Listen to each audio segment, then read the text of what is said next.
A mother is in jail tonight after she admitted to police that her 2-year-old daughter was in the same home with her husband while he was getting high on meth. Tonight you'll hear from that mother.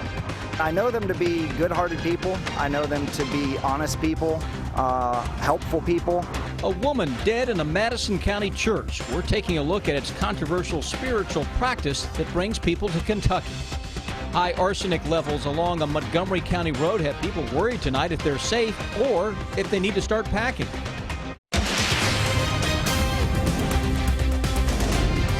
This is WKYT News at 11. Good evening. Better weather is right around the corner. But first, we need to get through a few more days of steamy, stormy weather. We begin with Chief Meteorologist Chris Bailey and your no-wait weather forecast. You know what? Steamy and stormy. Those have been the tag team partners for the entire summer and August, going out on what else but a steamy and a sometimes stormy note out there. Late evening Defender radar network. Nothing going on. Things have calmed down in a very nice way overall over the past several hours. Some booming thunderstorms a little earlier. Where it rained, southern Kentucky especially, look at your thermometers, low 70s right now. You're going to have fog tonight. Where it did not rain, northern Kentucky, low 80s still at this late evening hour. Fast forward to tomorrow morning. Mid to upper 60s, that may be a little optimistic. Let's call it right around 70 for many of us. Noontime, middle 80s coming your way. Tomorrow afternoon, we're back into the upper 80s to low 90s. It will feel 95 to maybe 98 or 99 degrees. So it's another scorcher out there. Into tomorrow evening, temperatures drop into the low and mid 70s by this time tomorrow night. Help is on the way, though. Later this week, this is a true fall cold front that we are tracking out of Canada into the northern plains. That will arrive later this week, and it's going to bring some much better weather. It is a fall weather map complete with that cold front and a couple of tropical systems that we will tell you they will impact our weather when I come back in a few minutes. Getting ready to usher in September, Sam, with big changes. The hour-by-hour breakdown comes your way at 11:13. We'll see you then. Chris, thank you. She's accused of putting her toddler in danger. Deputies in Laurel County say a mother let her daughter stay in the house while her husband got high. 29-year-old Anna Burdett is charged with child endangerment and wanton endangerment. But she tells us she stayed in the house because she was afraid of her husband. Monique Blair has her side of the story in our top story at 11. He's ruined my life. Anna Burdett talked to me tonight from the Laurel County Jail. She said she wanted to tell her side of the story. He was very abusive physically and mentally. Last week, Burdett's husband Benjamin was arrested after sheriff's deputies found the couple's 2-year-old daughter inside their home amidst several medications, chemicals, and meth pipes. The deputies say she could have easily ingested. He done meth, but I tried to keep her as far away from it as possible. But deputies say Anna Burdett was arrested Monday because she did not do anything to take her daughter out of that dangerous situation. But Burdett says she stayed at the home because she was afraid of her abusive husband. But I shouldn't have been so stupid as to stay with him as long as I did. I love that baby more than anything. Burdett tells me now all she's focusing on is getting out of the Laurel County Detention Center and taking care of her 2-year-old daughter. But today we talked to her uncle, who tells us he does not agree with what Burdett is telling us. She's been manipulating everybody that she can for as long as she can.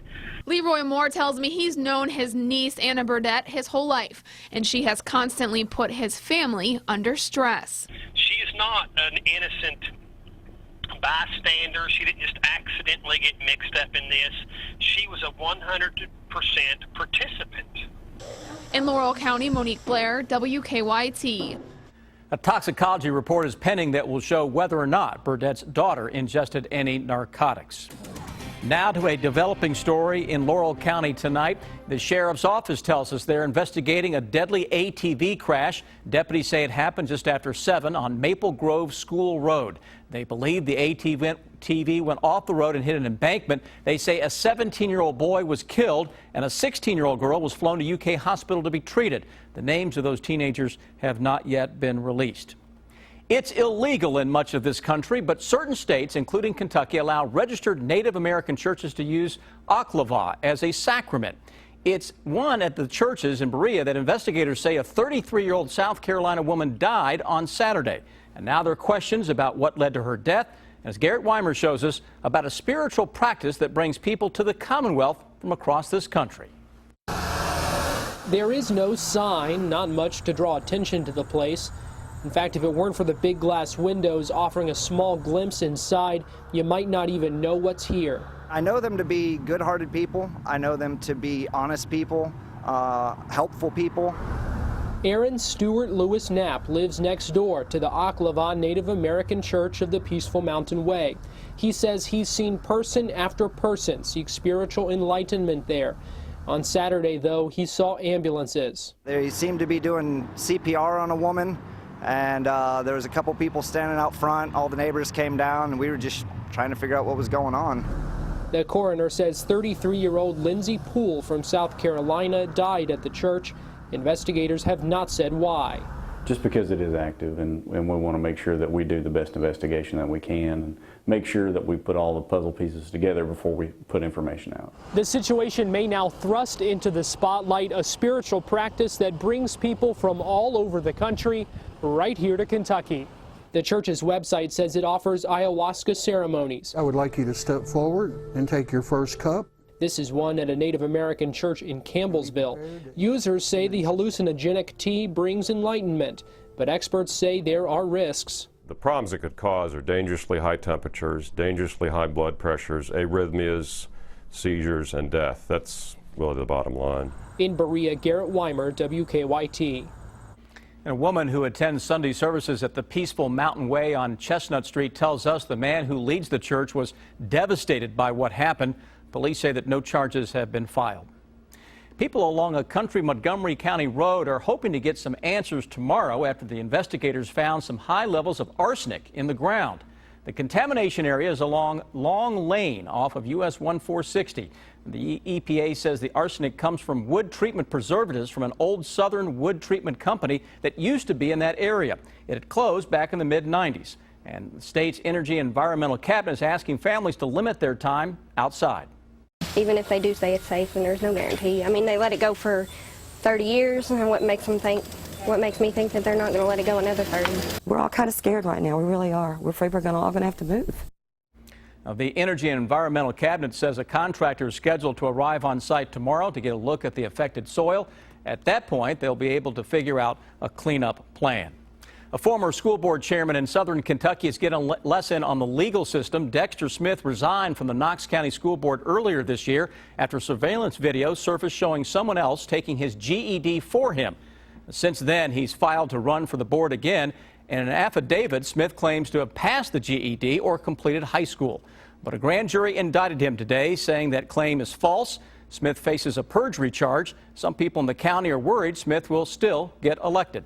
It hurts because I love the people here, but I'm losing my confidence in the whole system because it's always a cover-up. It's always somebody doing something that they just get away with. Despite the indictment, Smith will stay on the ballot. The only way he can be removed is with an order from a judge or if he drops out.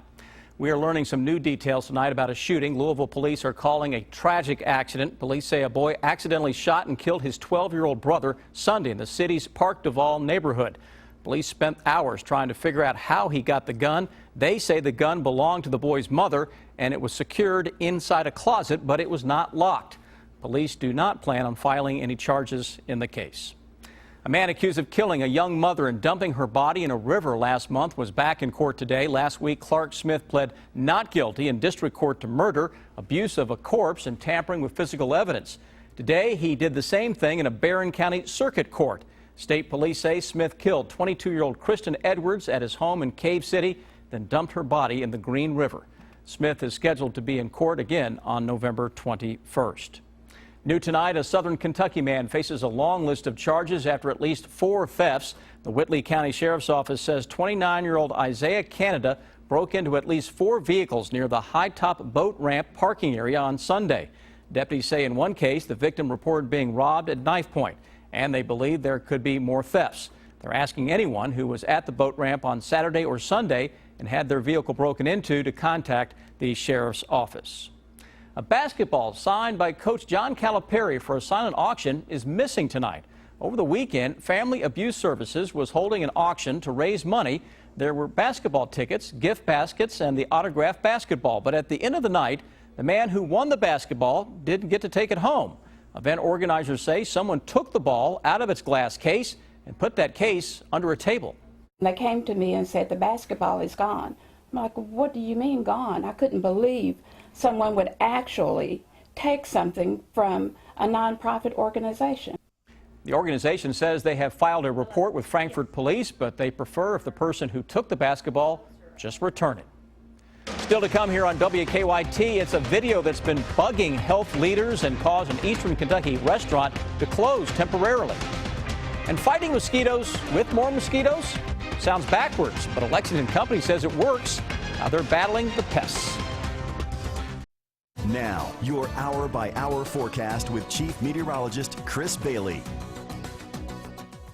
Counting down the days of August, and that is meteorological summer that is ready to come to an end as we roll our way into September 1st. We start fall in the wonderful world of weather. Yeah, I know your calendar says something different. Mid to upper 70s out there right now into much of the bluegrass region. Get into southeastern Kentucky. Low 70s, 81 Covington, where some areas of the Covington-Cincinnati area picked up 5 inches of rain yesterday.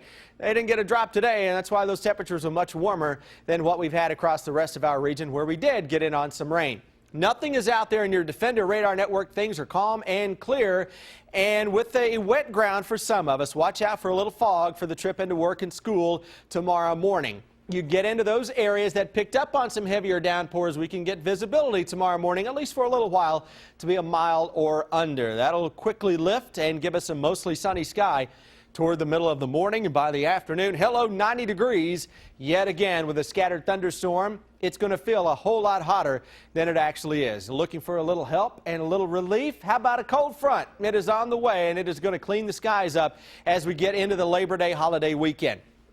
Timing on this looks absolutely phenomenal right now for obviously a couple of reasons. It is Labor Day weekend that is on the way, but we also have high school football on Friday, where the first 2 weeks of the season we've had to sweat it out. Not going to be the case this Friday.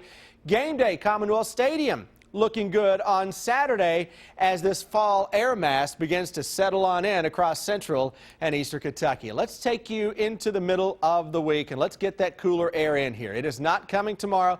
We're going to sweat it out together. Upper 80s to low 90s. There's a chance for a shower or thunderstorm. Heat index tomorrow, or what it feels like, 95, 97, 98 degrees, depending on exactly where you are. I'm tired of saying that. Into Wednesday. Here comes our front late in the day. That will likely have a line of some thunderstorms along it. That front then settles its way on toward the south and southeast. Thursday is one of those days that will start out gray with a shower or thunderstorm and improve the deeper we get into the afternoon as northerly winds settle in. Look at the highs, upper 70s as we go to Thursday afternoon and evening. Tropics are alive and well. You've got depression number 8 across the western Atlantic, just off the southeastern seaboard. Then tropical depression number 9. This one is likely to develop into a strong tropical storm, maybe hurricane. Spaghetti plots, these are individual computer model runs. Majority of those take it into Florida, but you're seeing a little more spread right now. The official forecast looks a little something like that. It is not going to directly impact our weather as of now across central and eastern Kentucky. That cold front coming in, though, it's going to impact our weather in a big way, Sam. 77 gorgeous degrees on Friday. Low 80s for tailgating out at Commonwealth Stadium with sunshine. Does not get any better than that. Mid-70s at kickoff out there for us, buddy. Love it. Thanks, Chris. A familiar former congressman making headlines in the tabloids again. After the break, how Anthony Weiner's latest actions are affecting a presidential campaign. Keep up with the latest news on WKYT.com. Join the conversation on Twitter and become a part of the WKYT Facebook family. Hillary Clinton's top aide, Huma Abedin, is splitting from her husband, former Congressman Anthony Weiner. And the move comes after more pictures have made their way into the tabloids. CBS's Jamie Yukas has more. Top Hillary Clinton aide Huma Abedin announced she's separating from her husband, Anthony Weiner. This follows yet another sexting scandal involving sexually explicit texts and photos the former New York congressman sent to another woman last year. The New York Post published a lewd photo of Weiner in his underwear with the couple's toddler next to him. Abedin announced the split from the campaign trail in the Hamptons, saying, Anthony and I remain devoted to doing what is best for our son, who is the light of our life. I am deeply ashamed of my terrible judgment and actions. Weiner's troubles date back to 2011 and ultimately led to his resignation from the U.S. Congress and an abandoned bid for New York City mayor in 2013. GOP presidential candidate Donald Trump praised Abedin's decision and then used the scandal to attack Clinton. Wilma Abedin has access to classified information. How Hillary got away with that one, nobody will ever know. But to think that it's very likely that much of this information Anthony Weiner would know about. Trump offered no evidence to support his claim. I would suggest it has no bearing on the Clinton campaign. Clinton herself has not commented on Abedin's personal matter. Jamie Yukas, CBS News, New York. Abedin did not appear at any of Hillary Clinton's fundraising events today. The White House says the U.S. has hit the president's goal of admitting 10,000 Syrian refugees into the country. This map shows the states that have taken in refugees, and you can see Kentucky, highlighted in yellow, is one of them. The administration says they made their goal about a month early. A few tiny pests at an eastern Kentucky restaurant are causing one big problem. Chen's Asian Buffet in Breathitt County had to temporarily close after a video posted online showed cockroaches crawling on the floor and the wall. The county's health environmentalists ordered the restaurant shut down and hire an exterminator. It did reopen on Saturday after it passed an inspection.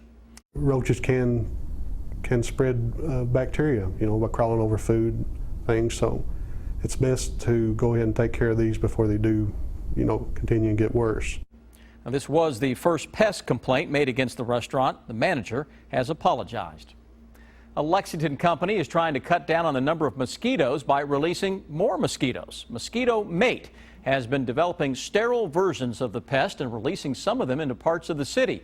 The mosquitoes are male, which do not bite. The company has been conducting trials in an area near Commonwealth Stadium targeting Asian tiger mosquito females. The company says that trial reduced the mosquito density in that area by 80%. It's species specific.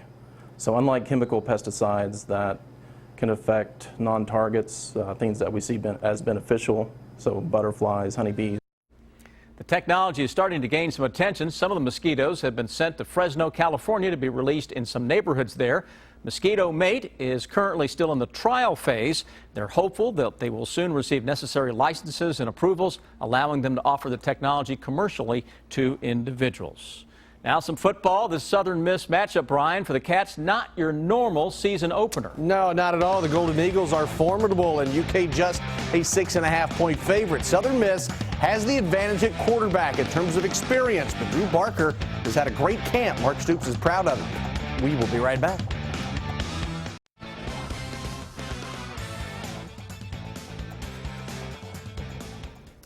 Saturday's season opener with UK and Southern Miss will see two quarterbacks who differ greatly in experience. Drew Barker has a total of 364 passing yards in college, while Southern Miss QB Nick Mullins has more than 8,600.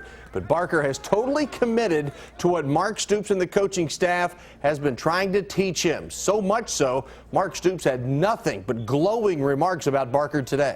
Yes, I am. I'm very pleased with what he's done. I've talked about it less than we have in the past, but my message has been the same. I've been pleased with his progress. I've been pleased with his poise. He's been accurate. I think, again, it's a reflection of the guys around him as well. It's hard to play quarterback when you're inexperienced all around you, so I think we're better across the board, and I think certainly have been very pleased with Drew in the progress he's made. As for Southern Miss, the Golden Eagles will have a big-time player at quarterback. Nick Mullins hit for 63% of his passes last season for nearly 4,500 yards, 38 touchdowns, 12 picks. This game could be a shootout. You never know, but USM coach Jay Hobson thinks it could go the distance. You always like a fast start. I don't think anybody doesn't, but the reality is we know it's going to be a 60-minute ball game. Anytime you're playing a team of that caliber of Kentucky, that you know it's going to be a war, and you know that you got to play 60 minutes in order to be successful. They're a very multiple football team. I think well-coached football team. You know, that's the best way to put it. So yeah, we have a big challenge, and certainly a team that we know is going to test us. So that first test will come with Southern Miss next Saturday night, or this coming Saturday night, 7:30 kickoff, Commonwealth Stadium. It will be televised on ESPNU. Countdown to the UK season opener, as you know, 5 days away. 5, the number for former UK quarterback Antonio O'Farrell, Al Baker, Mike Hartline, Marvin Love, and Brad Pyatt. Man, that is a name from 15, 16 years ago.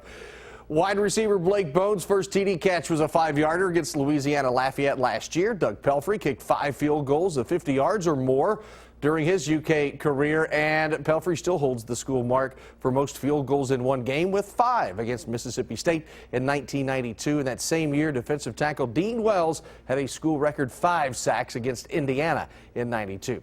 2 weeks ago, Alex Poythress and the Indiana Pacers agreed to a partially guaranteed contract today, the two parties making it official.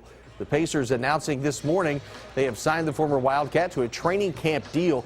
If Poythress is not able to make the 15-man NBA roster, he would likely spend the season with the Pacers D-League team in Fort Wayne. Poythress averaged 10.6 rebounds in his 4 seasons with the Cats. Now, last night, the inaugural Coach Cal Celebrity Softball Classic raised around $300,000 for flood relief efforts in Louisiana. The event, which took place at Whitaker Bank Ballpark, featured former Wildcat basketball players along with former pros from other sports, actors, personalities. Carl Anthony Towns had a part in planning the event, and he even won the Home Run Derby competition. I loved playing baseball when I was younger. Something I actually quit basketball at one time in my career in 8th grade to play baseball and pursue that as a career. And for me to have this softball thing with Coach Cal, it makes a big difference because we always wanted to do something for charity. We all know how charitable Coach Cal is with his foundation as well. And we came up with a great idea to do something like this for a lot more people than ourselves. Could you imagine the strike zone for Carl Anthony Towns? It would be pretty big. Congratulations. We'll be right back. The Late Show with Stephen Colbert is less than 1 minute away here on WKYT. And tonight's guests include Riz Ahmed, Pedro Pascal, and Angel Olsen. And Brian Milam, Sam Dick, and Chris Bailey as well. We're the opening act. Huh? Yeah. Wow. 10-to-1 act. Times are tough these days for opening acts. We look at your emoji cast tomorrow, sweating it out into the afternoon. Hang in there, my friends. It gets better. Look, it's Saturday. Oh, UK emoji in there. How about that? Low 80s for Tailgaters, 70s at kickoff. Your man here is loving that Friday night. High school. And Saturday. I'm here for it. Thanks for watching tonight. We'll see you tomorrow. Have a good night.